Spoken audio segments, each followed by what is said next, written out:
Ya, bagaimana cara mengatasinya supaya kita ini fokus ke depan. Ya. Tidak menoleh ke belakang dan tidak membawa persoalan-persoalan yang di belakang itu lalu kita tarik kembali pada untuk hari ini dan juga untuk hari-hari kemudian. Yang pertama adalah kita harus sangat memahami perbedaan sifat, karakter, kebiasaan, lalu cara berpikir apapun yang ada di dalam pasangan kita, memahami, lalu menerima, kita perluas pemahaman kita terhadap pasangan kita. Semakin lama kita semakin menikah, semakin lama kita menikah, kita pemahaman itu harus semakin luas, bukan tuntutan yang semakin besar. Semakin lama kita menikah, bukan tuntutan yang harusnya makin besar, tapi pemahaman terhadap pasangan kita itulah yang semakin luas. Karena pasangan kita juga berkembang, waktu juga berkembang, tantangan juga berkembang, dan acap kali itu membuat kebiasaan-kebiasaan yang baru, dan kita tidak lagi menuntut akan pasangan kita. Memahami, menerima apa adanya, perluaslah penerimaan dan pemahaman, lalu tidak menuntut. Ya, lepaskan akan tuntutan itu. Lepaskan akan tuntutan. Kalau saudara tuntut pasangan saudara, biasanya pasanganmu tidak akan terima. Dia akan menuntut balik. Saling menuntut, saling melapor ke polisi. Ya, tuntutan satu dengan yang lain. Nah, kita harus selesaikan itu. Kamu pernah begini, kamu juga pernah. Ya, kamu berkali-kali, kamu apalagi? Nggak akan pernah selesai. Kita harus break, kita harus selesaikan pada malam hari ini. Oke, yang sudah. Lupa, saya tidak puas, puaskan saja. Ya, sudah, kita katakan bahwa jangan menuntut. Kita harus betul-betul punya hati yang besar, punya hati yang luas untuk pasangan kita. Sudahlah, jangan, kalau dengan orang lain kita bisa menerima, dengan orang lain kita bisa memahami, dengan orang lain kita bisa tidak menuntut. Nah, ini dengan pasangan kita ngapain? Tuntutan lalu terus kita meminta dan sebagainya. Kita harus memperluas dan memperbesar pemahaman dan penerimaan terhadap pasangan kita. Kemudian maaf, memberi maaf kepada pasangan kita, bahkan kepada diri kita sendiri. Harus memberi maaf. Maaf itu menyelesaikan banyak sekali masalah. Saudara dan saya, Bapak Ibu sekalian, menikah dengan orang yang tidak sempurna. Ada banyak salahnya. Pintu maaf itu harus selalu terbuka. Pintu maaf itu jangan diberi jam. Pak, maaf saya itu hanya jam 7 sampai jam 10. Pintu maaf itu harus terbuka 24 jam sehari, 7 minggu 7 hari seminggu, dan terus selama seterusnya. Suami kita atau istri kita itu adalah orang yang paling harus menerima banyak maaf dari kita. Dengan orang lain kadang-kadang kita bisa memaklumi, tapi dengan istri, dengan suami justru maunya menuntut.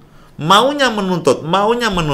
memaafkan dan jangan menghukum pasangan atau bahkan diri kita sendiri. Ya, memaafkan dan mengampuni dengan tulus.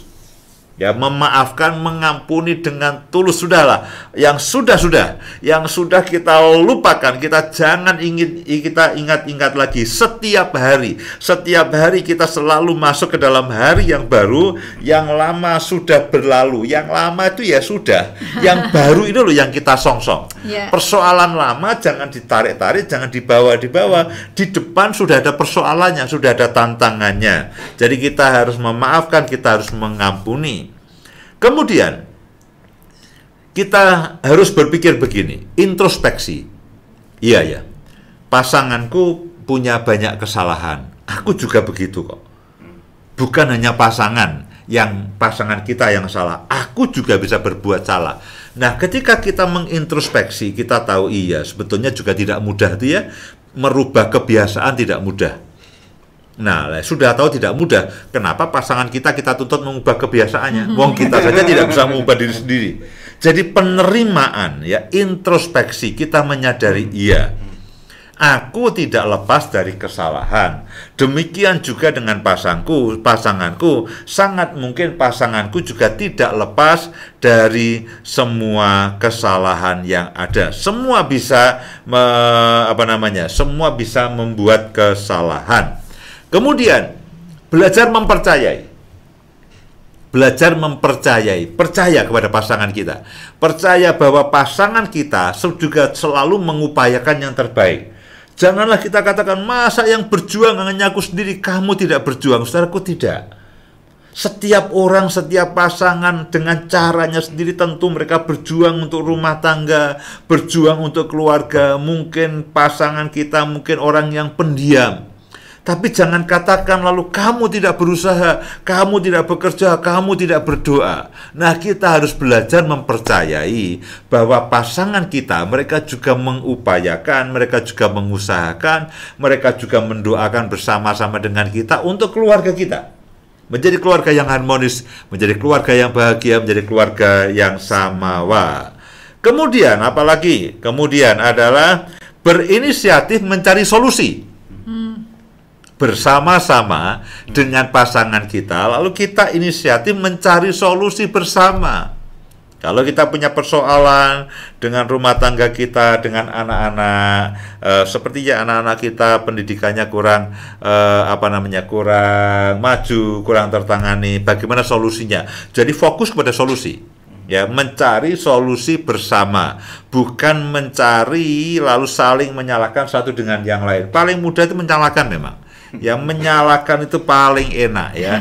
Tapi mencari solusi bersama, lalu kita jalani, lalu fokus ke masa depan. Nah, yang terakhir adalah fokus ke masa depan. Kita kerahkan ini energi kita kerahkan ini tenaga kita kerahkan ini semua yang ada dalam kehidupan kita. Ayo kita fokus ke masa depan. Ya, aku tahu aku melakukan banyak kesalahan. Istri mengatakan, iya ayah, aku juga melakukan banyak kesalahan. Kita saling memaafkan, kita saling melupakan, kita saling mendukung, kita saling memberi support. Ya sudah, yang sudah ya sudah. Saudara tentu ingat pertanyaan itu kan, yang sudah ya sudah. Jangan dibawa-bawa. Ucapan itu seringkali keluar dari mulut kita, yang sudah ya sudah. Jangan dibawa, dan saya setuju. Jangan diingat-ingat lagi. Kita fokus ke masa depan. Masa depan masih banyak urusannya, masih banyak tantangannya, masih banyak persoalannya. Ngapain kita membawa yang ada di belakang hanya karena kita jengkel? Saya dendam, Pak, dengan suami saya kalau saya belum bisa membalasnya. Ya, lalu saya, ini saya betul-betul jengkel ini, Pak. Saya pernah disakiti ini loh, Pak, belum hilang. Sakitnya itu di sini, sakitnya itu di sini. Nah, lalu itu akan terus setiap kali muncul masalah kecil ditambah dengan masalah yang lalu jadi gede. Aku kan sudah ngomong, sejak dulu aku sudah ngomong. Nah, kata-kata sejak dulu kamu begini, nah itu harus dihilangkan. Kita betul-betul, ayo kita mulai dari sekarang ini. Fokus ke masa depan. Kalau tidak, masalah di belakang itu demikian banyak. Persoalan, kesalahan kita demikian banyak. Nah, kalau kita itu lalu sudah menjadi seorang pendendam dan semuanya kita bawa ke depan, nah ya kita akan punya banyak masalah, Bapak Ibu sekalian. Jadi karena itulah kenapa malam hari ini kita beri tema jangan menoleh ke belakang. Kita fokus ke depan. Semua masalah, semua persoalan yang disebabkan oleh pasangan kita harus memberikan ruang maaf, kita memberikan ruang penerimaan, kita harus berbesar hati, kita harus lapang dada. Ya sudah, suamiku pernah berbuat salah, aku juga tidak lepas dari berbuat salah. Tidak ada manusia yang sempurna dan tidak ada manusia yang tidak pernah berbuat salah. Semua berbuat salah. Nah, karena itulah, ya sudah, Kita belajar memaafkan, kita belajar memperluas pemahaman kita belajar memperbesar penerimaan kita kepada pasangan kita mengampuni, kita introspeksi, kita mencari solusi bersama, dan ayo sama-sama kita fokus kepada masa depan, kita kerjakan masa depan yang penuh dengan harapan.